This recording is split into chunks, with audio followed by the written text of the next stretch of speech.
Hello, and welcome to the show, everyone. I'm your host, Brian Rogers, and I'd like to kick things off with a question for our audience. How much money do you need to retire? The answer is a mystery for many Canadians. Just over half of those surveyed by Polera back in February 2022 said they have no idea. Finding that magic number can be tricky because so many factors can influence the success or failure of a retirement plan. And an investor's portfolio drawdown strategy is a big one that may not get enough attention. The approach an investor takes to selling their investments can affect how much in tax they pay and retirement benefits they receive, and ultimately how long their money lasts. So, we're going to shine a spotlight on some of the considerations to keep in mind as you plan for your golden years. Here to share his approach to winding down his portfolio is Mark Seed, founder of My Own Advisor. Mark, thanks for joining us. Thanks so much for having me, Brian. It's great to be back. Now, before we dive into our conversation, a quick note that we're discussing Mark's portfolio drawdown plan based on his specific circumstances. It's not intended to be financial advice that's broadly applicable to everyone. We each have different financial goals and needs, so make sure to evaluate your own circumstances before making any decisions. With that said, let's get into it. All right, well, one thing I'm dying to know is can you fill us in on what your early retirement plan looks like in the years ahead? To be honest, it's a bit of a semi-retirement plan. So it's not really a full-on retirement. What I'm really trying to do is retire to something. And ultimately, the way I've tried to structure my portfolio is to help me deliver a few income streams from my portfolio while I work part-time. So I don't truly believe in any kind of the retire early mantra. I'm really trying to work towards the next phase of my life. And I think the semi-retirement or financial independence work on my own terms is something that really rings true to me. Well, I like the sounds of that. Even if it's semi-retirement, that sounds good to me too. Well, what about the wrench that's been thrown into the mix right now with high inflation? How has that changed anything in terms of your plan? Yeah, not so much. I mean, I'm certainly watching it like everybody else, and it's been really, inflation's been super hot actually for the last couple of quarters, but I don't really see that changing too much. And I've tried to design my portfolio for a bit of income producing assets, but also some growth oriented assets, and we'll talk about some other things that I've done as well. And ultimately, while inflation is really hot, it hasn't really changed my overall plan, and so I'm really still marching towards those semi-retirement dreams. But I'm obviously being mindful of inflation because I think it is going to stick around for a few more quarters for sure.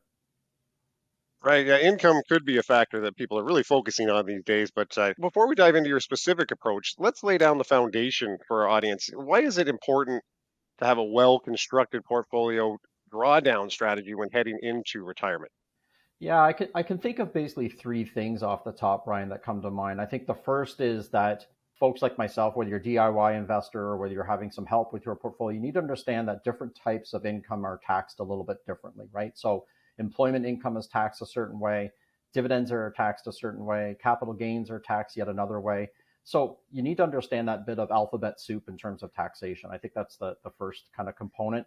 I think the other thing is that a well-constructed drawdown plan needs to consider longevity risk and sequence of returns risk. And I'm sure we'll talk about some of those concepts as well. And so ultimately, you want to have a kind of a predictable income stream, but you also don't want to have any major tax hits or lumpy tax hits, I think. And then the third thing is that, you may want to have potentially, estate plans, or you may have beneficiary plans for your portfolio. And so, end of life taxation and other kind of factors factor in. Some people want to live up to the hilt, and that's great. And they want to be traveling the world and doing other great, wonderful things. And that's okay too. But you really need to think about kind of how your life is designed and where you want to spend your money. I think those are kind of the three kind of considerations that really come to mind for me, and how I kind of personally approach things. Yeah, that's a great foundation. So that being said, so what are some of the key parts to a sound portfolio drawdown strategy as you see it? When I look at how I've constructed my portfolio and how I approach things, is I'm really looking at it through a risk management lens. So what could happen in the next couple of years that could derail my plan? You talked about inflation, Brian. It's been fairly hot of late. So how could I structure my portfolio? What assets could I own that allow me to maybe hedge inflation a little bit better?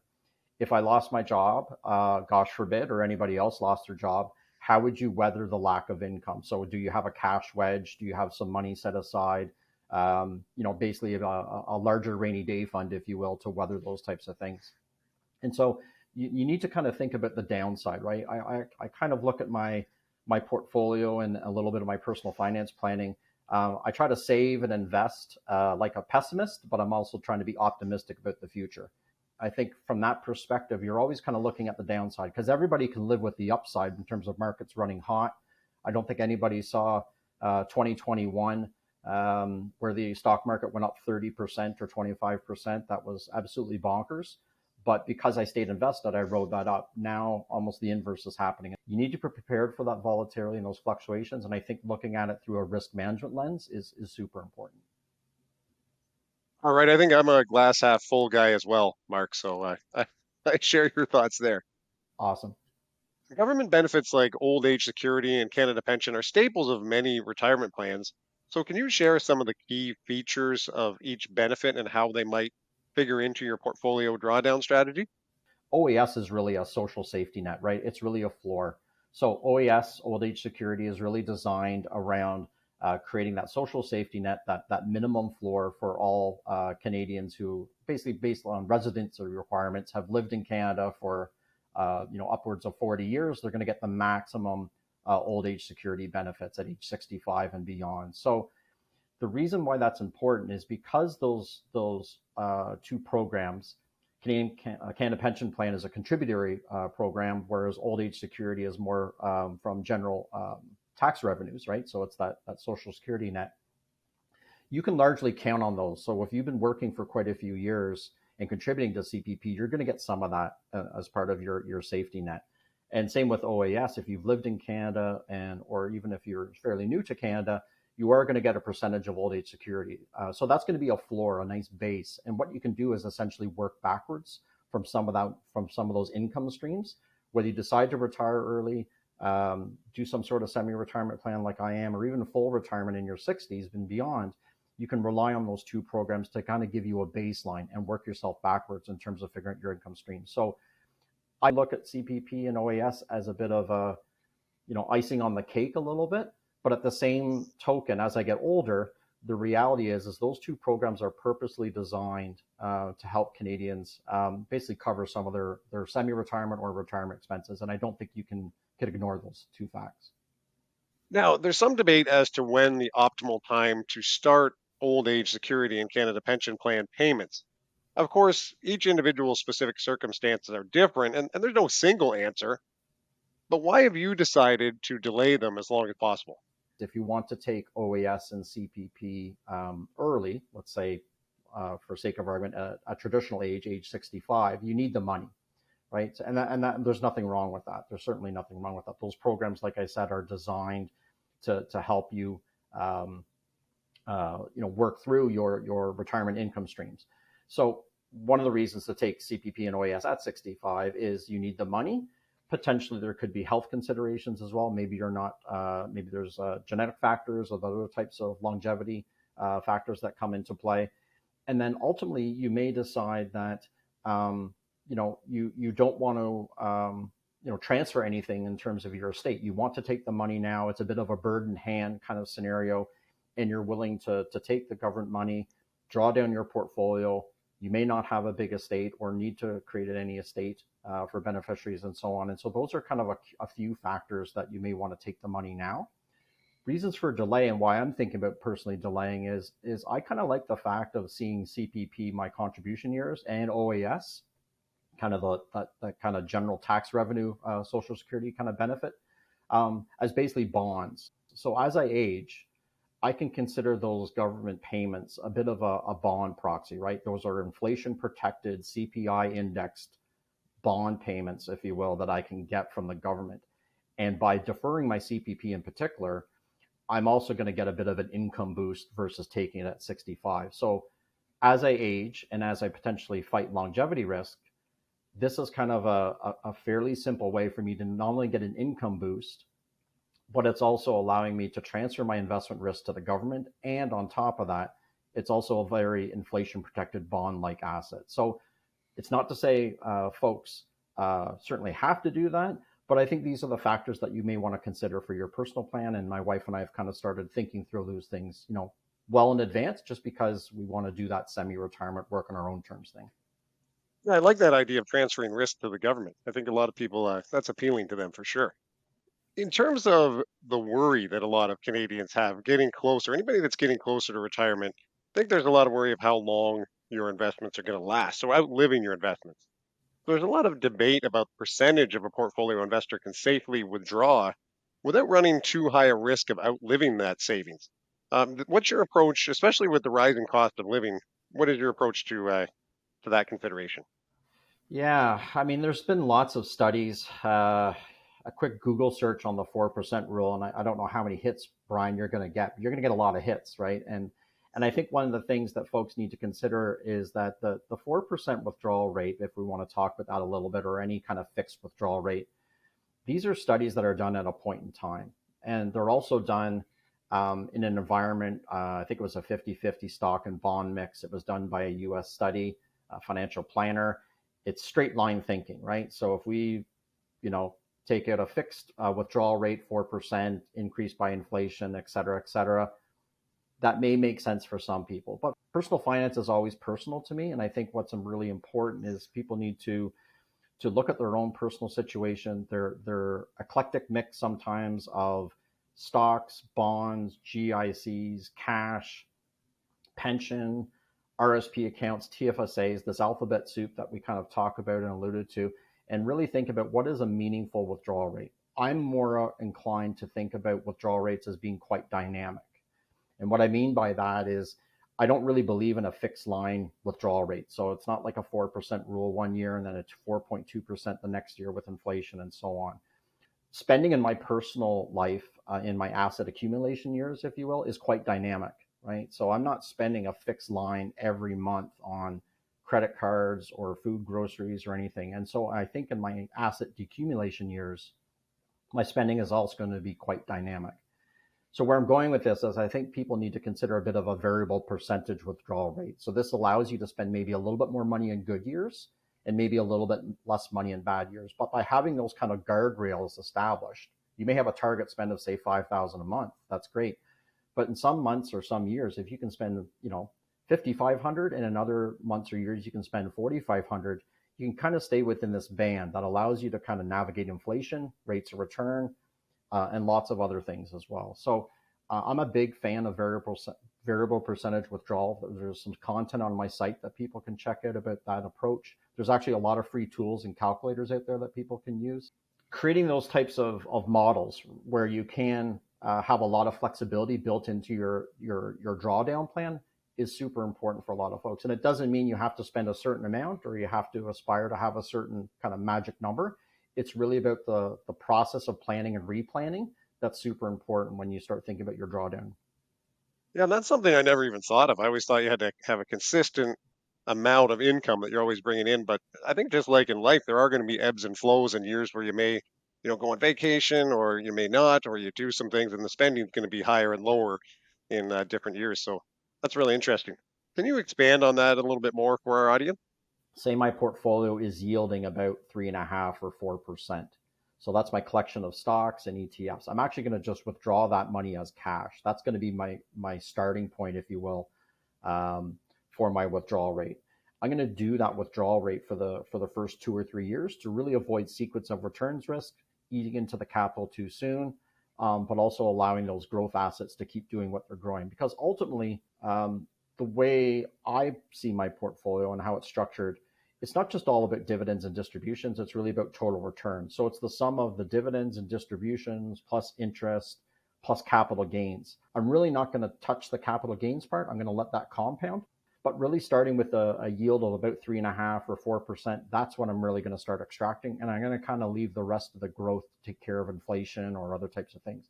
Certainly later on, I'm going to start eating into that capital. But I don't want to do it in the first 5 years of retirement because that's really that danger zone where the market does drop like it is this year, and maybe next year is also a bad year. I really don't want to be eating into my capital too much. Really the ability to live off some dividends at a very low yield, plus some part-time work, allows me to enter some semi-retirement with a lot of confidence and also gives my portfolio a little bit time to grow But eventually I will ramp up the withdrawal rate. It may be 4% later on, 4.5. Coming decades, it'll be 5%, maybe in my 70s. And that's kind of in the zone where RIF withdrawal rates are really anyway. So that's a bit of an insight into my strategy, starting off with kind of a lower yield withdrawal strategy, but being a little bit more variable and flexible and really ramping it up over time as I age. Mark, I heard you say a phrase that was sequence of return risk. I know it's something I want to know a lot more about, but I'm sure our audience would as well. Can you unpack that a little bit? Yeah, happy to do so. So essentially what I'm saying around the sequence of returns risk is we need to be looking at the conditions or the sequence of events that may cripple or hamper your portfolio. So let's walk through a tangible example with a few numbers. So you want to retire in early 2023. Kudos to you. You don't know what the future holds in terms of the stock market. But if you had a crystal ball and you could look ahead, you find out that in 2023 the market's down 10%. And then in 2024, you still want to stay retired, but now the market's down 5%. And then in 2025, the market's down yet again, but even 10%. So in the course of a few short years, your portfolio and or the stock market that you're investing in potentially is down by quite a bit. And so if you enter retirement with a healthy nest egg, now you're suddenly down 10%, 5% the following year, and then 10% again. If you're withdrawing capital from your portfolio, that's probably a very scary and dangerous place to be because you've only had so much in your nest egg. By structuring your portfolio, or personally what I'm doing, keeping a bit of cash on the side, that cash wedge, allowing me to not draw down my capital and potentially live off the dividends and or the distributions. Certainly in semi-retirement, I am going to start working part-time and having that income stream as well. Those are some strategies that I'm using to reduce the chance that I have to draw on the capital in the years where maybe starting retirement, it's down. There are also things that I've been thinking about too, is making sure I have a diversified portfolio for that matter. So I'm not all in necessarily on any one sector. I have investments across, the 9 or 10 broad sectors of most economies. I'm investing not just in Canada, but I'm also investing in the US, even though there's a correlation there. I also have international equity assets because, again, those types of different economies in different countries don't always move exactly in lockstep. So through a diversified portfolio, keeping some cash, having multiple income streams, and honestly, just knowing that that is a reality, that things could go down 10, 5, 10, is allowing me to risk-proof my portfolio a little bit. Okay, Mark, it's clear you put together a carefully constructed retirement plan for yourself. And for those in our audience who want to get started on their own plan, WebBroker's Goals tool can be a great place to start.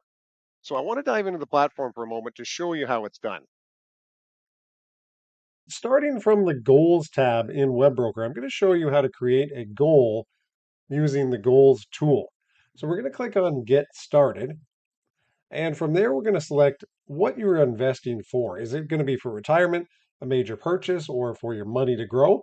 I'm going to select a major purchase for this example, and then I'm going to fill in the details. So I am 45 years old, and I'm going to keep tabbing along to say I want to save $100,000 in investments by age 55 so I can purchase a sailboat.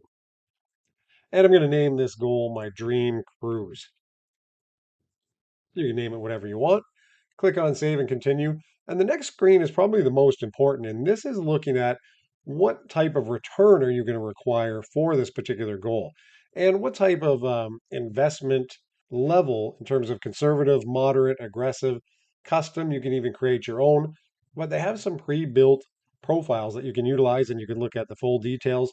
And it's going to show you what type of asset mix that a portfolio designed similarly would achieve in terms of a return. So an average return of roughly about 6.8%. And you can see a high and low in terms of estimated returns that a similar portfolio would generate. Remember, these are returns that are based on previous benchmarks, so you can actually look at the benchmarks we're using here. But remember, those returns are not necessarily guaranteed because they are based on previous or historical returns, but it's something to start with to estimate what your goal is going to achieve. So you can choose that profile if it's something that fits with your risk tolerance. You can select that.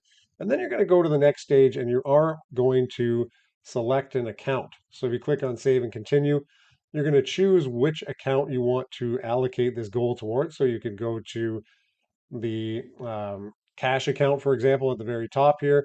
And then you're going to scroll down and you're going to select any additional funds that might be used for this particular goal in this section here. And then you're going to put in what would be your frequent contribution to this goal. So I'm going to put $350 in terms of a bi-weekly frequency. And then I'm going to click on save and continue and see, does this particular amount meet the goal that I'm trying to achieve in this 10-year period?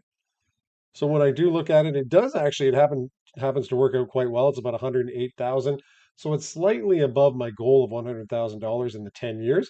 So it's going to graph this out for me. You can view assumptions here, what it's showing, how the returns are calculated. But over on the left-hand side, you can also adjust some of these numbers too, up or down. If you wanted to factor in if there's high inflation right now, you might want to go a bit higher in terms of your projection to be, in another level if you wanted to be at 120 or 130,000 just to be safe, because there are some years that your projection could be a little bit off in terms of your returns. You could change the dollar amount to do that. If you click the plus sign, that'll go to 400 and you can recalculate and see how much more that's giving you. If that's doable in terms of the amount you can contribute, you could do that. Or you could reduce your target amount if you're okay with going with a cheaper boat, for example, or you could change your target age. All of those factors are going to change the timing and the amount that you're going to save over that time period within that goal. So once again, you can click on start with this plan. That's going to say congratulations, you achieved your creation of your goal. And now you can go back to your dashboard and you can see that you're on target. It's saying status is good. You have your target, your projection, and you can always go and view the details or make adjustments as you see fit as you go along. Let's take a closer look at your plan specifically. Can you share a snapshot of what your income and spending expectations are heading into retirement? Yeah, I mean, I think I've put on the website that we're kind of looking at spending probably around upwards of 6,000 a month, give or take. In terms of that kind of latitude in spending, in some years we may spend a bit less than that per month or per year, and in other months we may spend a bit more. But ultimately, I want to create some buckets, right, and some strategies around my drawdown. So I'm basically trying to create a bit of a cash bucket or a bit of a cash wedge that's insulated from any short-term needs that I have, right? So it's basically a larger emergency fund that if I need to draw on those savings for 6 months or a year or even a little bit more, I absolutely could, and I wouldn't have to touch anything. The second bucket for me is more short-term, near-term savings. So ultimately, the second bucket for me is not so much about GICs and short-term bonds, because we talked about myself having CPP and OAS eventually as my bond proxy. So I'm going to have dividend producing income assets there. So I'm going to have a mix of stocks or different types of assets that deliver income to me as part of hopefully a fairly tangible income stream. And then the third bucket for me is really those growth-oriented assets. So those are kind of those growth-oriented stocks, those growth-oriented equities that can kind of sit there for 5 to 10 years at a time. And I can ride out these short-term kind of terms and get that growth component as well. So that's a little bit of my bucket strategy, which again, may be a consideration for some folks in terms of how they want to think about structuring their portfolio. Yeah, and there you have it. It's an easy way to visualize it, and I like how you have those, something like those buckets so you can visualize those different stages. So, Mark, on your website, one thing that caught my eye was an acronym that I think our audience would love to have a little bit more explanation on. I'm constantly, in the financial industry, we see so many acronyms, and I like to make sure they get explained. But it was the letters NRT, and it was in relation to, non-registered and then going to retirement. So, a sequence of events that apply to that drawdown again. Can you expand on that for us? Yeah, for sure. I mean, it gets back to your comment. There's a lot of acronyms and a bit of alphabet soup, but I'm happy to explain that as it relates to my bucket strategy. So, NRT really stands for a kind of an acronym for a drawdown strategy. So it's non-registered. For the N, the R stands for RSPs or RIFs, and then T is really for the TFSAs. And those are kind of three big kind of pillar accounts that you can obviously leverage for your retirement savings and juicing some income returns, if you will, at the same time. So when I think about NRT in terms of my drawdown strategy, I've structured it that way, or I think about it that way, because N allows me to kind of live off the dividends that I have in my taxable account right now. So I've been saving for decades, after I've maxed out my TFSA in recent years and my RSP, and I've built a bit of a non-registered income stream from my stocks that I own. And what I'll start to do in semi-retirement is, as I'm working part-time, I'm going to actually start living off those dividends. So I'm going to turn off the dividend reinvestment plans. I'm going to take the dividends that are coming into my taxable account, and I'm basically going to take that as cash. That's going to be an income stream for me. I will slowly start selling off those non-registered assets because capital gains is also a very efficient form of taxation. But at the same time, in very near term, I'm also going to start withdrawing those dividends and distributions from my RSPs. So that's the R in the NRT. I feel that a slow, methodical withdrawals from my RSP will also be another income stream. So again, there's dividend paying stocks, there's other income producing assets in my RSP, there's also equity ETFs, they pay distributions. I'm going to turn off the dividend reinvestment plans, and I'm going to take that cash every year, and that's going to be another income stream for me. Sure, there'll be some withholding taxes and some complications there, but in the grand scheme of things, smoothing out those taxes is super important to me over time. Then the last bucket, essentially in my strategy, my drawdown strategy, is the T. So that's the TFSA, and there's lots of reasons potentially to keep the TFSA as the latter part account. So essentially what I'll be doing is I'll be living off the dividends from my non-registered account. I'll be pulling out RSP withdrawals out of my RSPs over time, probably working a little bit part-time for a few years. Those will be kind of my early retirement, semi-retirement pillars. And then over time, as the non-registered account comes down, as the RSP assets come down, that's going to be replaced by some government assets and some, hopefully some healthy tax-free income because I've deferred that till the end. And so it's not so much about taking all assets down at any one time. It's really about having a plan in to smooth out taxes, get the income I need, be very predictable in it, but also make sure it's sustainable over time. I've heard you say this before, but why do you feel it would be beneficial for you to draw down your non-registered accounts and RSPs gradually rather than exhausting one first and then the other? I'd like to be able to be a little bit predictable with my drawdown plan when I get older, such that I can smooth out taxes. That's the first primary component for me, because avoiding big lumpy tax hits in retirement tends to be a bit of a curse. It tends to be a bit of a black eye of sorts, and I want to avoid that. So by taking small income portions from my RSP, I'm able to kind of smooth out and be a bit more strategic with my taxation over time. Taking a lot of money out of one particular account, especially my taxable account where my dividends are coming in, I don't feel that's a great strategy, just because for me personally, these dividends are fairly tax advantaged. We talked at the beginning about different types of income are taxed differently. So if I'm able to defer taxes in the form of capital gains, and or I can take slow dividend income streams when my income overall is lower, I'm actually being fairly tax efficient. So the ability for me to have multiple income streams, whether it's from my taxable account, slow RSP withdrawals, as well as maybe some part-time income, I feel I'm getting kind of multiple sources to be able to smooth out the taxes. And I can kind of pull each of those levers as much as I wish. Yeah, having a strong tax lever is super important. So I think that's something a lot of people, have in their back of their mind and as a consideration. Yeah, definitely, I like that that you have some specific strategies around that. Speaking of which, my favorite acronym in all of investing, TFSA. I want to ask you a question about that. So on the similar lines of what we were just talking about is, why do you feel it will be beneficial to hold off on drawing down your TFSA until much later in retirement?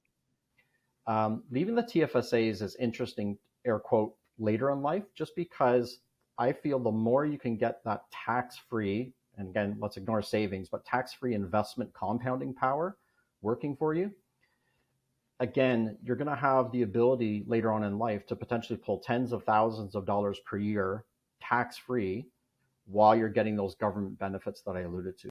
Potentially in the years where you really need that tax-free kind of hedging, right? You're older, you're in your 70s, your 80s, you probably don't want to be concerned about taxes, and you probably don't want to be concerned where your income is coming from. And so to me, whether it's leaving some small estate value that's tax-free to your beneficiaries, or just having that tax-free income for yourself or your partner, I think those are big considerations that people need to think about. And there's no right or wrong, but I think people really need to think about that tax-free compounding power. Yeah, definitely something worth investigating. So speaking of investigating, I want to get down into the weeds a little bit here. So you've decided on the order you intend to draw down your investing account, but what's your approach to choosing which specific investments to sell within each account that as you go along? I'm going to come up with a plan to sell a few shares or a few units of the stocks or the equity ETFs I own, and it's basically dollar cost averaging in reverse. And knowing how my portfolio is constructed, and knowing that I've got a mix of assets in different sectors and different industries, I'm pretty confident that even with the slow, methodical sales over decades of time, I'm basically just doing dollar cost averaging in reverse. And my plan got me here by doing dollar cost averaging in some ways in my asset accumulation years, and I'm pretty sure it can work in reverse and in asset decumulation as well. So again, that may be something in terms of a concept that you don't have to sell everything all at once. You can just basically do it a little bit more systematically. I like that. That's another really great way to visualize that in terms of that dollar cost averaging in reverse. You can take that out and still keep things invested, if they're, especially if they're generating income as well. All right. So as many investors experienced firsthand in 2022, market returns can be very unpredictable. So how might volatility impact your retirement plan and the approach you take to your drawdown strategy? So whether the market is up or down, having that kind of first bucket contained where it's got maybe upwards of 1 year's worth of living expenses, or at least basic living expenses, it's really a big insulator for me to avoid drawing down my strategy. I think the second thing that I also think about is, because I've designed my portfolio around some income producing assets and some growth oriented assets, again, buckets 2 and 3 respectively, I feel quite confident that the companies, the stocks that tend to pay dividends will continue to pay dividends. Obviously, dividends are never guaranteed. There can be cuts, reductions, and what have you. But overall, the collection of companies should perform and be a bit of an inflationary hedge or fight sequence of return risk. And then I've got the growth compartment as bucket number 3. So again, the ability to live off dividends and or distributions from your portfolio really allows to keep that capital intact a little bit more in the early years. Certainly you can draw it down later, but in the early years, that's where you're really fighting a big drawdown. You want to avoid a big takedown in any capital. All right, just a heads up to our viewers that there are many other factors to consider when managing retirement accounts that we haven't really touched on here. So make sure to check out the resources we have available to help, including there's a RIF information center and a tax information center under the accounts tab in Webroker. So anybody in TD Direct Investing, make sure you check out those resources. All right, Mark, we're going to have to leave it here. So thanks for sharing your plan to make the most of your portfolio during retirement. You've certainly given our viewers a lot to consider with their own investment plans as they gear up for their golden years. Any final words of encouragement for investors preparing their portfolio drawdown strategy? At the end of the day, Brian, having a bit of a tax problem and talking through these concepts with a lot of Canadians is a good problem to have. And ultimately, if Canadians can continue to just save where they can, keep an eye on inflation in terms of lifestyle, and take advantage of the tools that are available to them, I think Canadians will be well served for semi-retirement or anything they really want to pursue later on. Oh, well, thanks again for joining us, Mark. And for those of us in our audience, make sure to register for our upcoming live webinars and check out our library of on-demand content available in the Learning Center and on the YouTube page as well. So see you all next time.